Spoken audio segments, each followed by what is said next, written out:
All right, adults and teens. It is your turn, so go ahead and pull out your book. We are going to work on, let's see, what were we working on? I think I gave you 2 songs. Oh, wow. I gave y'all a lot this week. All right, so measuring sixths, right? Our 2 songs were Lavender's Blue and Kumbaya, okay? Lavender's Blue was one of those types of songs that had a mixture of both melodic and harmonic sixths, all right? And Kumbaya, really the only thing about Kumbaya that was kind of like, whoa, kind of hard, was all the time signature changes, right? It had that alternating time signature between 2/4 and 4/4. 2/4, 4/4. I feel like a robot. 2/4, 4/4. Right? All right, well, let's start with Lavender's Blue and let's see how we do on it, okay? It's a C position song. Here we go. Now, C position song, we're starting there. It's a 3/4 time.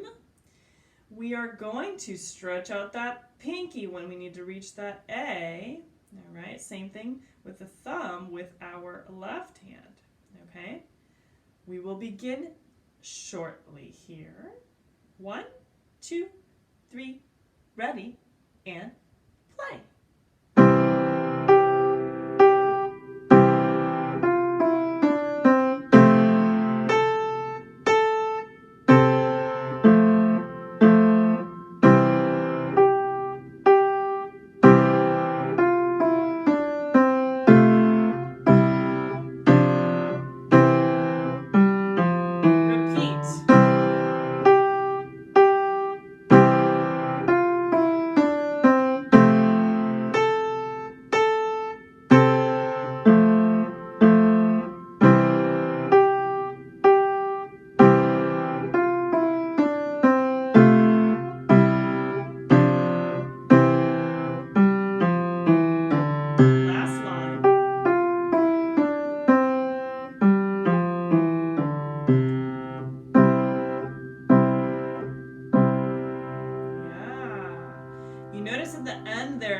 Retardando in pink, right? And that just means you're gradually slowing down, okay? Now, if you weren't able to keep up with me, hands together at this point, that's okay. We just had our lesson on Saturday, okay? It's been like one day. So, if you want to try just hands apart, you can do that too, okay? The part that's probably going to be the trickiest for us is going to be that second line because it has the stretching of the sixth in the left hand very quickly with a subsequent fifth and then fourth and then third, okay? And that change, that quick change can sometimes surprise us. But if we train our fingers to know what's happening and to know, to be aware of those quick changes through repeated drilling and things like that, then it won't be as scary as we're playing it in the song, okay? Let's give it a try. We're gonna drill line 2. And let's say, I don't know, let me roll my die. Ooh, here we go. Okay, here we go, look. 4 times. Is that focusing? There it is, 4 times. I'm gonna play it 4 times through. Bingo. All right, so let's do it. Line 2 of Lavender's Blue on page 84. All right, getting in C position. Here we go. 1, 2, 3, ready, and play.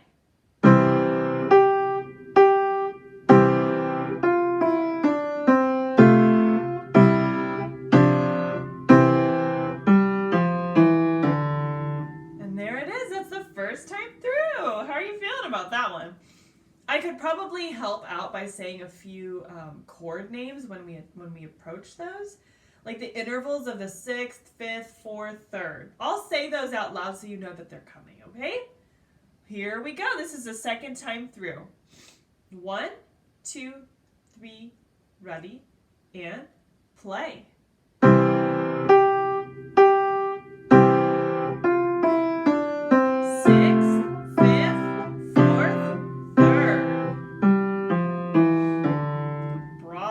Okay, that was the second time through. Now let's do the third time through, okay? Now, same type of deal here. I'm going to say those interval names when we get to it in that third measure of the second line. That way it's not a surprise to you. Ready? 1, 2, 3, ready, and play.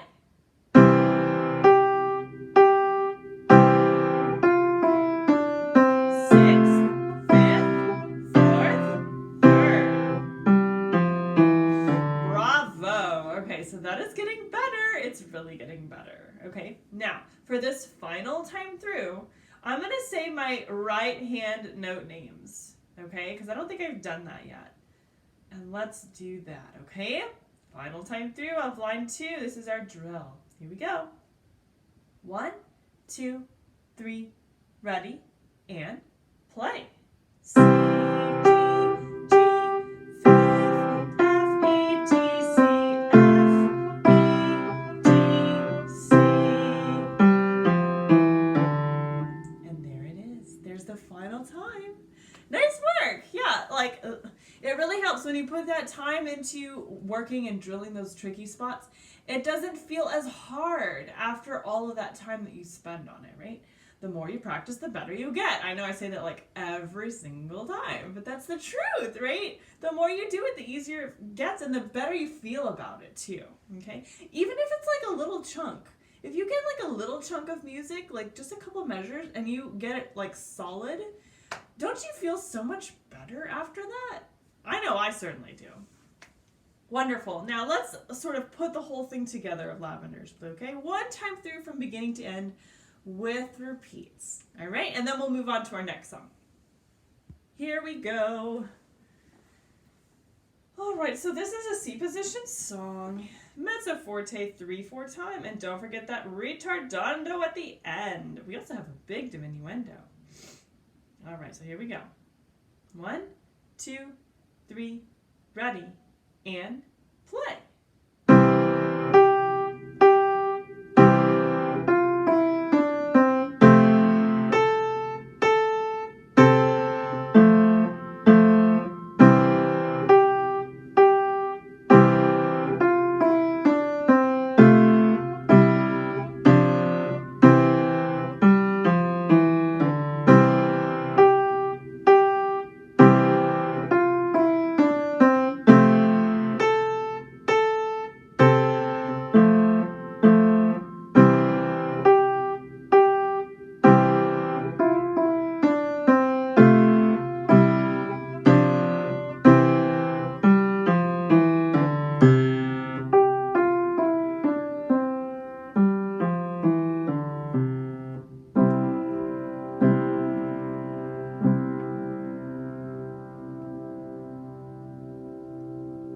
Nice work. It sounds really nice once you add all those extra special elements to it, right?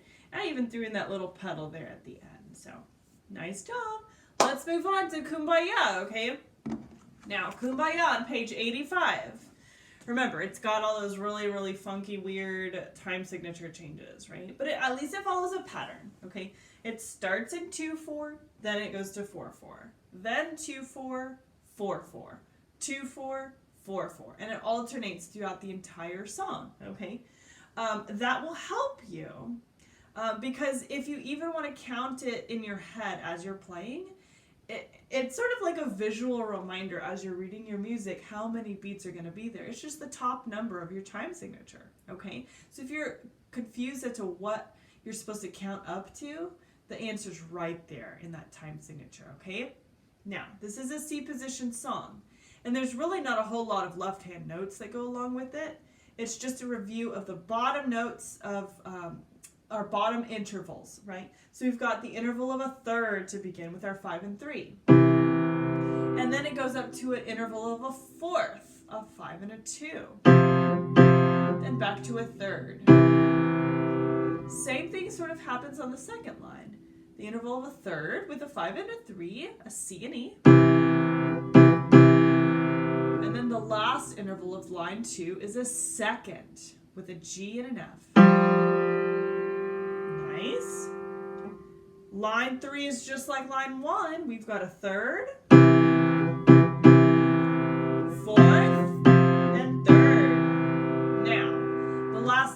gets a little bit hard, okay? That last line there, we've got a sixth with a C and an A. So stretching your thumb up. Then a fifth. And with a second and a third with a 1 and a 3 on G and E, okay? I told you that left hand wasn't too crazy hard. Where it gets a little complicated, like I said, is the counting, okay? Let's run through the right hand real quick, and we'll see how it goes there, okay? I'm actually going to switch to piano view so you can watch how I'm stretching that sixth, okay? We're starting here with the 1, 3, C, E with the fifth. Now I'm going to stretch my pinky up for a sixth. Back to a fifth. 2, 3, 4. C, E, fifth, fifth, fifth. F, E, D, 2, 3, 4. C, E, fifth, fifth, fifth. Stretch up to a sixth, sixth, fifth. Now single note F.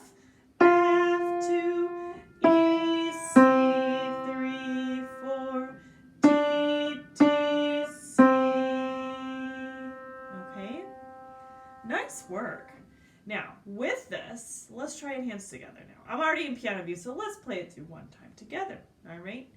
Here we go. I'm going to take it a little bit slower too, okay? 1, 2. Ready? Play.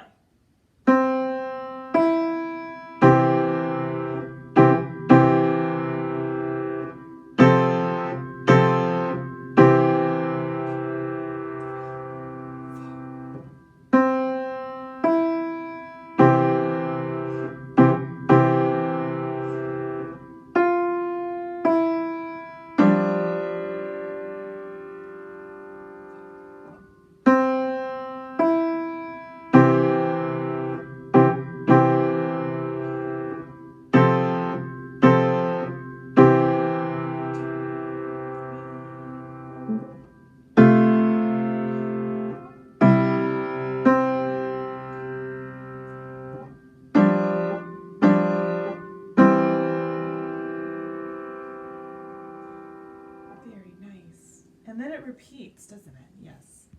Okay, so with Kumbaya, I kind of like that slower tempo, right? It's nice. It's not like it's too rushed or anything like that, right? So if you like to keep it slower, that's perfectly fine. I love it slow. I love it a little quicker. But really, it's up to you as a performer. If you're comfortable playing at a certain tempo, then stick with that tempo, okay? You gotta have a little bit of freedom here with this song, okay? Now, the cool thing about it, too, is that on that repeat, you actually get to play an octave higher for both hands. So I'm going to go back, and I'm going to play this again, but I'm going to play it as if it was the second time through. So you get to hear the difference between the octaves in your hands. Okay? What do you think? Let's do it. All right. Here we go. So this is where I would normally be, right? But since it says to go an octave higher, I am going to move both my hands up 1 octave to here. All right? This is the second time through of Kumbaya on page 85 with alternating time signatures between 2-4 and 4-4. Moderately slow, C position. Here we go. 1, 2, ready, play.